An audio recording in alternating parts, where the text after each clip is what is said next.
Well my friends, আমরা তো জটিল ক্রিটিক্যাল এবং ক্রনিক রোগগুলোই দেখে থাকি এবং সেই ভিডিওগুলি বেশিরভাগ দিয়ে চলেছে। অনেক ছাত্রেরা এবং জুনিয়ররা অ্যাকিউট কেস জানতে চায় বা দেখতে চায় বা শিখতে চায় বা বুঝতে চায়। সেরকম একটা অ্যাকিউট কেস আমি দেখাচ্ছি। অ্যাকিউট কেস ঠিক না, এগুলোকে বলা হয় acute exacerbations of the chronic disease. মানে ক্রনিক ডিজিজের একটা অ্যাকিউট অবস্থা। তো সুযোগ পেয়ে গেলাম একটা, এরা চলেই যাচ্ছিল, হঠাৎ মনে হলো এটা দেখানো যেতে পারে, শেখানো যেতে পারে। কী হচ্ছে, এই বাচ্চাটির অরিজিনালি আমরা ক্যালকেরিয়াকা প্রেসক্রিপশন করছি, ক্যালকেরিয়া কার্বনিকা। এই বাচ্চাটাকে আমরা অরিজিনালি ক্যালকেরিয়াকা প্রেসক্রিপশন করেছি অন্যান্য বিষয় নিয়ে। তো সেইটা দেখানোর উদ্দেশ্য এই ভিডিওতে নয়, এটা দেখাতে চাইছি যে হঠাৎ করে এরা কমপ্লেন করছে, খেতে চাইছে না, জেদ করছে, কান্নাকাটি করছে। কখন বেশি করছে? খাওয়ার সময় বেশি করছে। তুমি রুব্রিক দেখতে আরম্ভ করবে পিভিস বা ইরিটেবিলিটি বা ক্রাইং, ইটিং ডিউরিং, কিন্তু তুমি সাধারণ নলেজ দিয়ে বিচার করতে চাইবে না যে অন্য সময় নয়, খাওয়ার সময় করছে কেন। তাহলে খেতে চাইছে না, ওর ফিডিং বা ফুড বা ইটিং অ্যাগ্রাভেট করছে। কেন করছে? তার স্টমাক ডিসঅর্ডার হয়েছে, ও নিতে পারছে না, খেলেই পেট ব্যথা করছে, খেলে অস্বস্তি হচ্ছে। বড়রা সেটা বলতে পারে, ও তো বলতে পারছে না। বাড়ির লোকেরা বলেন আজ আমি খাবো না, আমার পেটটা ভালো নেই। তো বাচ্চা সেখানে কান্নাকাটি করছে, ও ঠেলে দিচ্ছে, এটা এরা বুঝছে না। আর এই মূর্খরা ওই 1 বছরের বাচ্চাকে কেক বিস্কুট, এবার জিজ্ঞাসা করলাম কি খায়, বলো গরুর দুধ খায়। এবার গরুর দুধ বা মোষের দুধে থাকে প্রচুর ফ্যাট। এমনি আমাদের শহরের দিকে, এই শহরতলিতে যে ফ্যাট ফ্রি দুধ পাওয়া যায় প্যাকেটে, কোম্পানিগুলোরা ফ্যাট ফ্রি করে দেয়। গ্রামের দিকে গরুর দুধ বা মোষের দুধে সেই ফ্যাট ফ্রি থাকে না, দুধের মধ্যে প্রচুর পার্সেন্টেজ ফ্যাট থাকে। একে তো সেই ফ্যাট খাচ্ছে, তাহলে কি গরুর দুধ মোষের দুধ খাবে না? নিশ্চয়ই খাবে।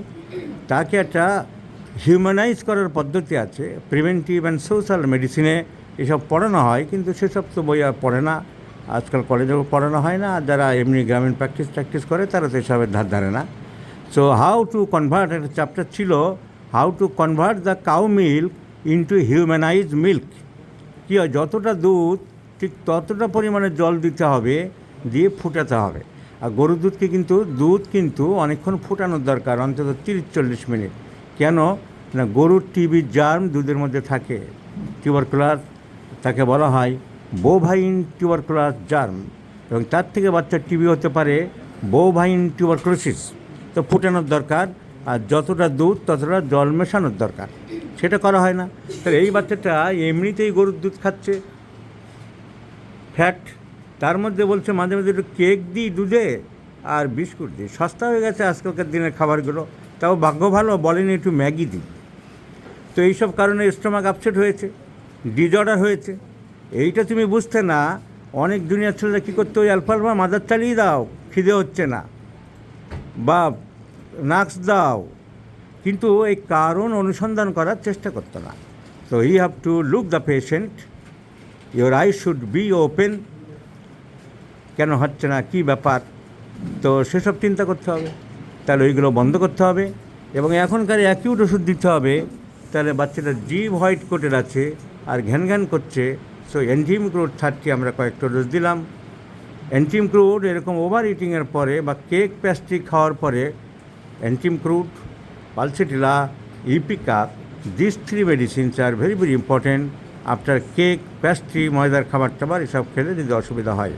So this is called chronic ডিজিজের চিকিৎসা করছিলাম, মাঝখানে প্রবলেম দাঁড়ালো, একে বলা হয় acute exacerbations of the chronic disease. So এই সুযোগে বুঝিয়ে দিলাম যে এইসব কন্ডিশনগুলো কী চিন্তা করার দরকার। এবং অ্যাকিউট কেসে, এইসব কেসে অ্যান্টিমিক্রোড is a very good medicine for children. কিছু মেডিসিন আছে চিলড্রেনের ক্ষেত্রে বেশি কাজ করে, যেমন বেলোডোনা, ইপিকাক, ক্যালকেরিয়াকার, অ্যান্টিমিক্রোড, অ্যান্টিমচাট, সিনা, শ্যাম্বুকাত। বাচ্চাদের নাক বন্ধ, রাত্রেবেলা শুলে দম নিতে পারছে না প্রচণ্ড, প্লিজ প্রেসক্রাইব শ্যাম্বুকাস 6, ফিউ ডোজেস, দারুণ ইম্প্রুভমেন্ট হবে। বমি বমি ভাব, পাতলা পায়খানা করছে, সবুজ রঙের পায়খানা, আমাশারা ভাব বাচ্চার, ipecac 6 is very very important medicine. Ipecac 6 very well act on the children. তো এই সুযোগে এটা দেখিয়ে দিলাম। তাহলে যা বলেছি ঠিক, তুমি কেক খাওয়াচ্ছিলে, একটু বিস্কুট খাওয়াচ্ছিলে, এগুলো এখন আর দেবে না। আর দুধ আমি বললাম, তুমি বুঝেছো, যতটা গরুর দুধ গ্রামের দিকে ততটা জল দিয়ে 30-40 মিনিট ফুটাতে হবে, তারপরে সেই দুধটা দিতে হবে।